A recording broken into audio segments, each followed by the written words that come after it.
अमित सतलोक blogs को जरूर subscribe करें और साथ ही बेल आइकन को जरूर दबाएं ताकि जो वीडियो डालूं आप तक पहुंच जाए। साथ साहिब इस ज्ञान को जितना फैलाओगे आपको उतना ही पुण्य मिलेगा, ये सत्य मान लेना।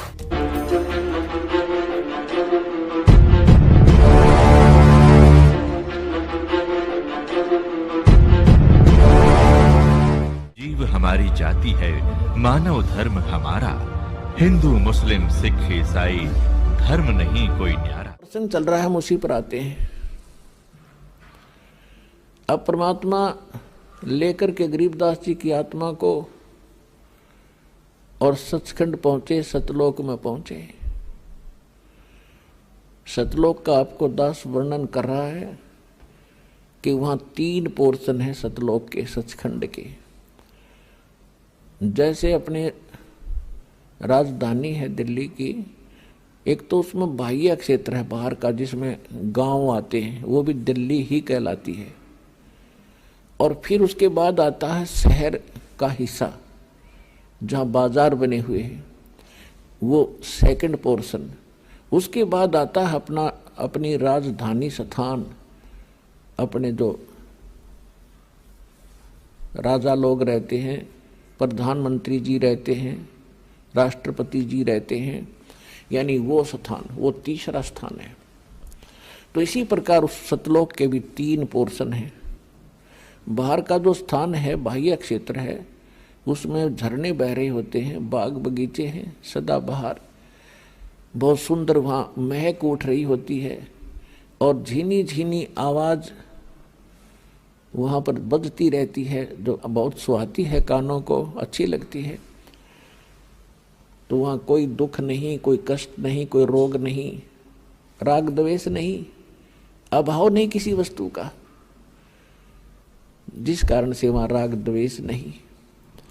और सबको एक जैसा शरीर है, सबको एक जैसा ही वहाँ पर व्यवस्था उपलब्ध है। वहाँ कोई छोटा और बड़ा नहीं, वहाँ कोई अमीर और गरीब नहीं, वहाँ कोई शूद्र और उच्च वर्ण के नहीं, ब्राह्मण नहीं। तो वहाँ फिर राग द्वेष होता ही नहीं। और वैसे भी वो शरीर जो आपको मिलेगा वो सुक्रम कायम ऐसना विरम, वहाँ जो आपको शरीर प्राप्त होगा उसमें नाड़ी तंत्र नहीं होगा, एक तत्व से बना हुआ होगा। उसकी बनावट और उसके अंदर जो मशीनरी है वो बहुत अच्छी होती है, वो कभी नाश नहीं होती। और वहाँ जो आप खाते पीते हो वो कहीं विसर्जन करने के लिए नहीं जाना पड़ता, उस बॉडी में उतना ही कंज्यूम हो जाता है। उसमें एक ऐसा सिस्टम मालिक का बनाया हुआ है। तो कहने का भाव ये है कि वो सुख हम यहाँ खोज रहे थे युगों से। अब जैसे नमक की बोरी में 1000 बोरी रखी हो नमक की, उसमें खांड का टेस्ट कोई ढूंढे तो वहां तो हो ही नहीं सकता। वो तो बूरा की बोरी में मिलेगा और दोनों एक जैसे कलर में एक जैसे हैं, रंग एक जैसा है, बोरी एक जैसी है। इसी प्रकार उस सतलोक की या नकल है। सतलोक में एज इट इज सृष्टि है। यहाँ तो ये अब खत्म हो गए, जैसे पेड़ प्याड़ ये तो कति कंडम हो गया काम सारा ही। इसलिए उसको सतलोक, अमरलोक, अजरलोक कहते हैं। वहाँ कोई वस्तु नष्ट नहीं होती। और यहाँ पर आप देख रहे हो ऐसी ही व्यवस्था है, ऐसे ही सृष्टि है और ऐसे ही वहाँ बाग बगीचे हैं, ऐसे ही पुरुष स्त्री हैं। और ये नकली संत सतलोक की महिमा गाते हैं, राधा स्वामी वाले या और भी कोई भी कबीर पंथी हैं, कहते हैं वहाँ प्रकाश ही प्रकाश है, चेतन ही चेतन है, और परमात्मा निराकार है। आत्मा परमात्मा में ऐसे जाकर मिल जाती है जैसे बूंद समुद्र में, बस कोई अस्तित्व नहीं रहता। तो ये कहते हैं सटदल उवा बाई बकदा, ये उवा बाई बक्के थे। इनको ना आत्म अनुभव, स्वानुभव नहीं, न इनको परमात्मा का ज्ञान समझ में आया, न इनको गुरु ठीक मिले, जिस कारण से इन्होंने ऐसे विधान सिद्धांत बनाकर हमें भ्रमित कर रखा था। तो वहाँ पर ये सृष्टि, ये सतिथि है और वहाँ जाने के बाद आपकी फिर कभी मृत्यु नहीं होती। अब एक सोचने की बात है, एक गरीब आदमी जिसके पास मुश्किल से 1-2 कमरों का मकान हो, और उसको कोई कह दे कि चाल तुझे 500 एकड़ जमीन बना बनाई कोठी इतनी सुंदर, और उसको चल वहां तुझे देता हूं, या तो उसका विश्वास नहीं होगा, और विश्वास होगा 2 मिनट लाओगा, छोड़ेगा ढूंढने, इनका पड़ा रहेगा, चल अपना हमारा ही मौज, वो पड़ा रहेगा कि जिसका कोई बरतो चाहे ना बरतो। तो ऐसा ही है जो दास आपको बता रहा है, या तो आपका विश्वास नहीं होगा, लेकिन विश्वास दास करा के छोड़ देगा।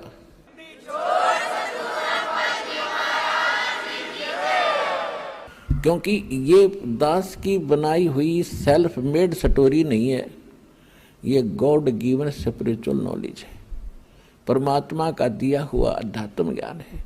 और जिन महापुरुषों ने देखा उनका बयान है, वो बयान आपको सुना रहा है दास।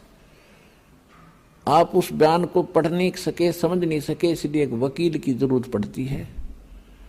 इसी प्रकार दास आपका वकील का भी काम करेगा उस परमात्मा के दरबार में। कर ले गुरु वकील मुकदमा भारी है, भाई कर लो गुरु वकील मुकदमा भारी है। ये बहुत भारी मुकदमा है, इसके लिए वकील की जरूरत पड़ेगी, वकील भी पूरा हो। जिन विधान का नहीं पता, संविधान का नहीं पता, और वो वकील बने फिरे हैं, 10 यानी नकली संत बने फिरते हैं, ऐसे संतों को करने का, ऐसे वकीलों को भी करने का कोई फायदा नहीं जो वहां जवाब ना दे सके। तो इस दास के अतिरिक्त विश्व में इस विधान का कोई भी जानकार नहीं है पृथ्वी पर वर्तमान में।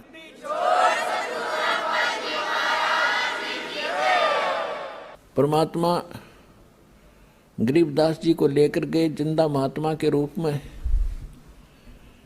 और गरीबदास जी देखकर उस लोक को होए हैरान रह गए। अजब नगर में ले गए हमको सतगुरु आने, जल के बिंब अगाध गति हम सूते चादर ताने।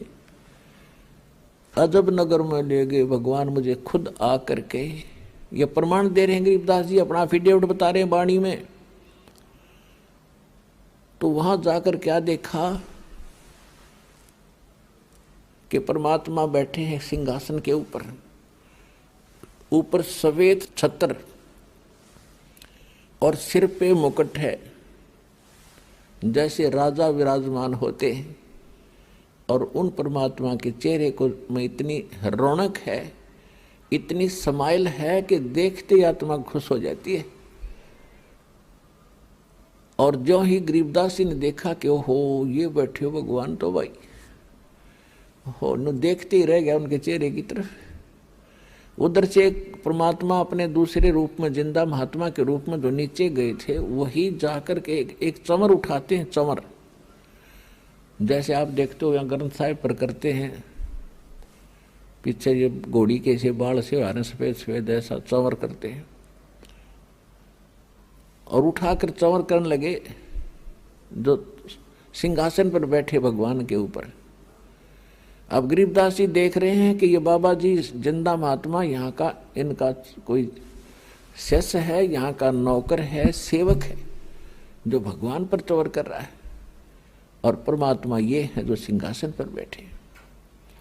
उसी समय सिंहासन पर बैठे परमात्मा खड़े हुए, और नीचे से जिंदा महात्मा के रूप में जो गए थे भगवान, वो उस अनंत कोट ब्रह्मांड के सिंहासन पर विराजमान हुए। जो परमात्मा मुकुट पहरे हुए थे और जिसके एक रोम में, रोम कहते हैं बाल को, रोमकूप कहते हैं जो छिद्र जहाँ बाल उगा है, तो कहते हैं एक रोमकूप में या बाल में कहो रोम में इतना रोशनी है, करोड़ सूर्य मिला दे करोड़ चंद्रमा, इतना तेज। यहाँ तो इन आँखों से नहीं देख सकते हम उस तेज को, वहाँ हमारी आँखें दूसरी होती हैं, आत्मा की आँखों से देखा जाता है, और वो बहुत प्यारा लगता है, आँखें बंद नहीं होती। तो गरीबदास जी देख रहे हैं, तो असमंजस में पड़ गए, अभी भगवान कौन सा इनमें, बाबा जी तो इस पर बैठ के कुर्सी पे, और भगवान खड़े हो गए, चंवर करें जिंदा के रूप पर। थोड़ी सी देर में वो तेजो में शरीर, वो जिंदा महात्मा वाले शरीर में समा गया और एकदम उनका नूरी शरीर हो गया, तेजो में शरीर हो।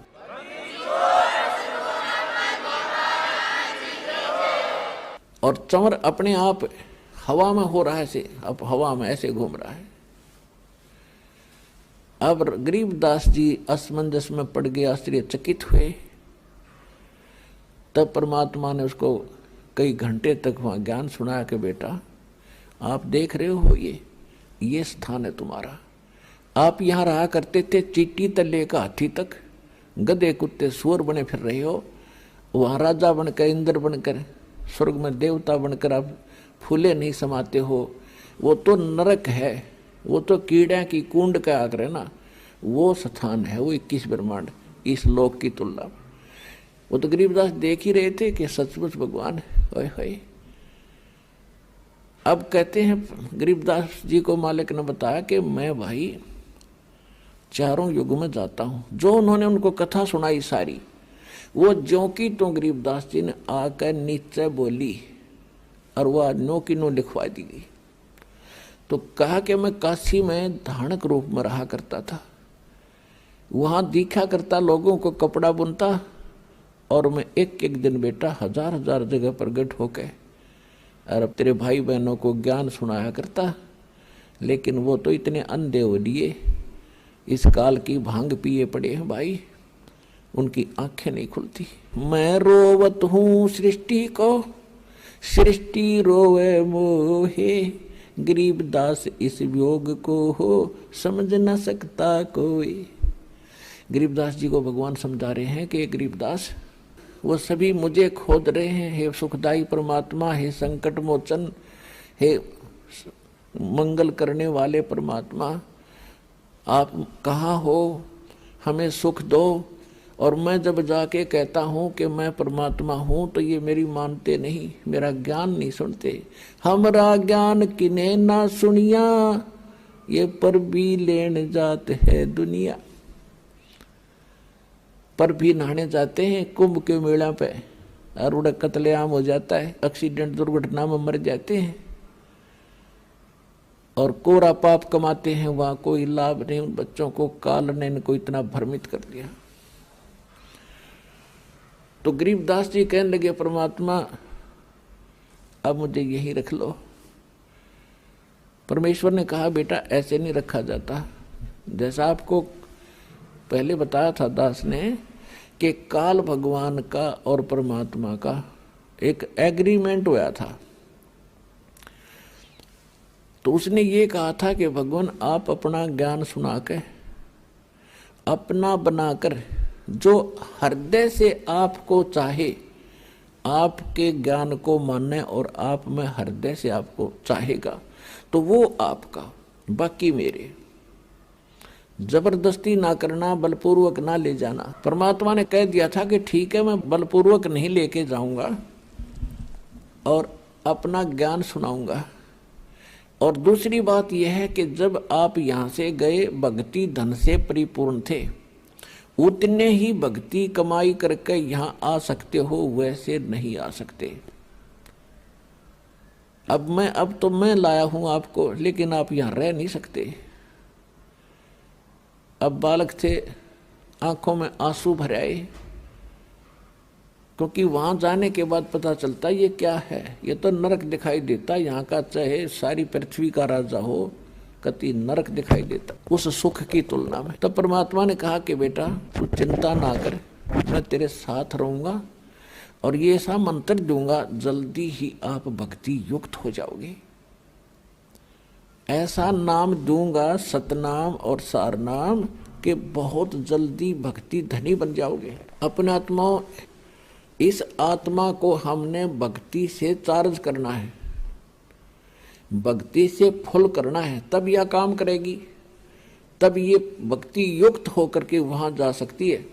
जैसे एक तो साइकिल में हवा भरा कर हाथ से पंप चला के वो एक छोटी सी ट्यूब में डाल सकते हैं, उसमें टायर में नहीं भर सकते उससे।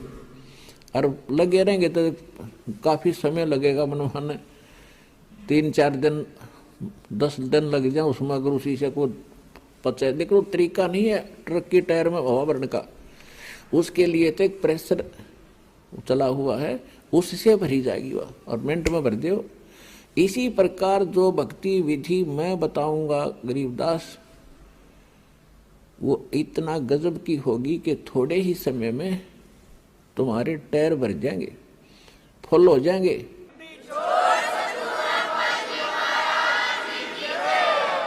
और फिर कितना लोड धर के चल पड़ी हो, खका उठा देंगे वह।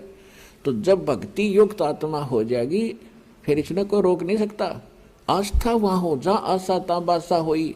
इस ज्ञान से आपकी एक ऐसी आस्था बनेगी, और इस संसार आप देख ही रहे हो, इसका तो आपको पता ही चल जाएगा, क्योंकि पहले तो आप अपने संसारिक व्यवहारिक काम में व्यस्त थे, लोगों को देख रहे थे, मान लिया था इतना ही काम है मनुष्य जीवन का, बच्चे हो गए, इन्हें पाल दें, इनका विवाह कर दें, फिर इनका संतान हो जा, मर जा बेशक, इतना ही जान रखा था हमने। अब पता चलेगा इसके मूल कार्य का, और फिर वहां जाने की अब विधि का प्राप्त होगी।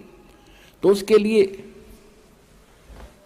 परमात्मा ने उनको बताया कि एक मंत्र है 2 अक्षर का, दूंगा तेरे को, जिसमें एक ओम है, एक दूसरा गुप्त है, और तेरे को दूंगा, लेकिन आप किसी को और को भी बताना नहीं। एक लिख देना अपनी एफिडेविट रूपी वाणी में, अमरवाणी में। और कबीर सागर में, कबीर साहिब की वाणी में कुछ इन लोगों ने गड़बड़ कर दी थी, जिस कारण से परमात्मा ने अपनी महिमा की वाणी गरीबदास जी को अपना साक्षात्कार करवा कर सतलोक ले जाकर वह पे छोड़कर उससे कंप्लीट लिखवा दी। कबीर सागर में भी 90% 80% बातें सत्य हैं, 20% इन्होंने अपने हिसाब से उल्टी सुल्टी कर ली, इनका समझ में आई को नहीं। इन नकली कबीर पंथियों के जिन्होंने अपने अनुकूल लगी उसको वैसे ही थोड़ा सा चेंज कर दिया, फिर भी उसमें सत्यता बहुत कुछ है। और गरीबदास जी ने फिर कलीरा कर दिया। अब क्या बताया गरीबदास जी ने अपनी अमृतवाणी में बताया है, सत्य नाम पालड़ रंग होरी हो, भाई 14 लोक चढ़ावे राम रंग होरी हो, 3 लोक पास्यंग धरे रंग होरी हो, तो ना तुले तुलाया राम रंग होरी हो। होरी माने जैसे हम होली मनाते थे ना, होली खेलते थे, तो गरीबदास जी के पास जो गरीबदास जी वापस नीचे आए थे, किसी ने कहा कि महाराज आओ होली खेलेंगे, होली। परमात्मा बोले भैया नकली होली नहीं खेला करते हम, अब हमें पता चल गया वो असली होली खेलेंगे, राम रंग वाली। राम के रंग में हम रंगे गए, और ऐसे रंग गए यू फिर कदे ना उतरे मेरा। तो उसके बारे में बता रहे हैं, मन राजा खेलन चला रंग होरी हो, उस पर पटन पर लोक राम रंग होरी हो। फिर कहते सत्य नाम पालड़ रंग होरी हो, 14 लोक चढ़ावे राम रंग होरी हो, 3 लोक पास्यंग धरे रंग होरी हो, तो ना तुले तुलाया राम रंग होरी हो। सतनाम का जो 2 अक्षर का मंत्र है उसकी कीमत बता रहे हैं गरीबदास जी। परमात्मा ने उनको बताया, उन्होंने फिर हमें बताया, तो परमात्मा गरीबदास जी को बता रहे हैं एक सतनाम का सिमरण श्वास और उश्वास से करने से, क्योंकि ये 2 मंत्र हैं और 2 ही प्रकार से इसका जाप होता है। उसकी कितनी कीमत बनती है, लेकिन अधिकारी से लेके अपनी मर्जी से कोई अपॉइंटमेंट लेटर लिख ले मैं लग गया तहसीलदार और लिख ले, साइन कर ले किसी के आप पे, तो वो नहीं लग सकता। वो तो अधिकारी ही अपॉइंटमेंट लेटर पे वो भर चाहे कोई 2 साइन उसके होने चाहिए ओरिजिनल। तो इस विश्व में 21 ब्रह्मांड में इस नाम के दान करने का इस दास के अतिरिक्त कोई अधिकारी नहीं है।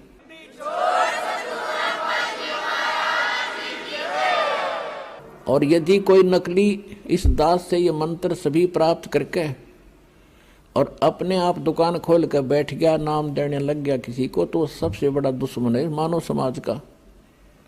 अपना नाश करेगा और 100-200 हज़ार को और खराब करके उनका भार भी सिर पर धर लेगा।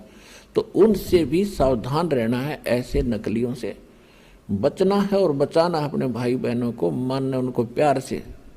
देखो यू मार्ग है प्यार का, इसमें धक्का नहीं चलेगा। भगवान का अनुबंध है, उस काल के साथ एक एग्रीमेंट है कि जबरदस्ती ना करना। तो आपने इस फार्मूले को अपनाना है, जबरदस्ती नहीं करना, प्यार से समझाना अवश्य। चाहे कोई गाली दे, आपने बुरा बोला है। अब जैसे एक छोटा सा बालक और अग्नि में हाथ देने चला, हीटर जला था, हीटर की तरफ भाग रहा है और उसको उठा लिया बड़े भाई ने, बहन ने या पिता ने, और वो रो रहा है मुझे छोड़ दे, और वो उधर से बालक है नादान थप्पड़ भी मार रहा है सिर में, मुझे छोड़। तो हम नहीं छोड़ सकते, उसका बुरा भी नहीं मान सकते कि बालक इसको पता नहीं और छोड़ दिया तो जलेगा यूँ। तो ये कहते हैं ना, भावनाओं को ठेस पहुंचाता है रामपाल। रामपाल भावनाओं को ठेस नहीं पहुंचाता, आपका जीवन बचाता है।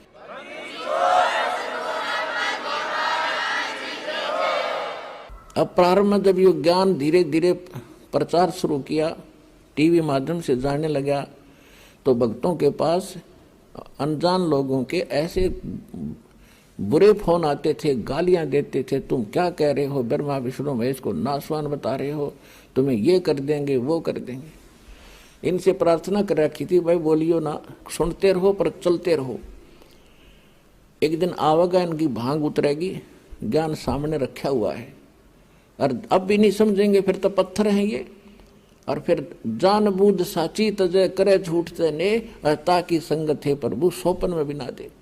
आंखों प्रमाण देख के और फिर भी नहीं मानेगा तो पत्थर आदमी है, कहते इसे नालायक के तो सपने में भी ना मिला हमने। तो इसी प्रकार आपका प्रयत्न है, प्रत्येक भाई बहन को समझाओ, और कोई ऐसी गलती कर रहा है उसको समझाओ, क्यों पाप का भागी बन रहा है, ऐसी गलती मत करो। आप भी दोबारा उपदेश लो वहाँ जाके, और इनको छोड़ो भगवान के बच्चों का। ये तो पहले दुश्मन बतेरे थे, ये काल के दूत नरे भेज रखे काल ने, इनको मिसगाइड कर दिया। सारे सबकी दुर्गति हो रही है, भक्ति भी कर रहे हैं, साधना भी कर रहे हैं, जो भी कोई क्रिया बताता वो भी कर रहे बेचारे, और फिर भी दुखी, क्योंकि वो शास्त्र विदिता कर मनमाना आचरण है। वो सत्य भक्ति नहीं है, शास्त्र अनुकूल नहीं है।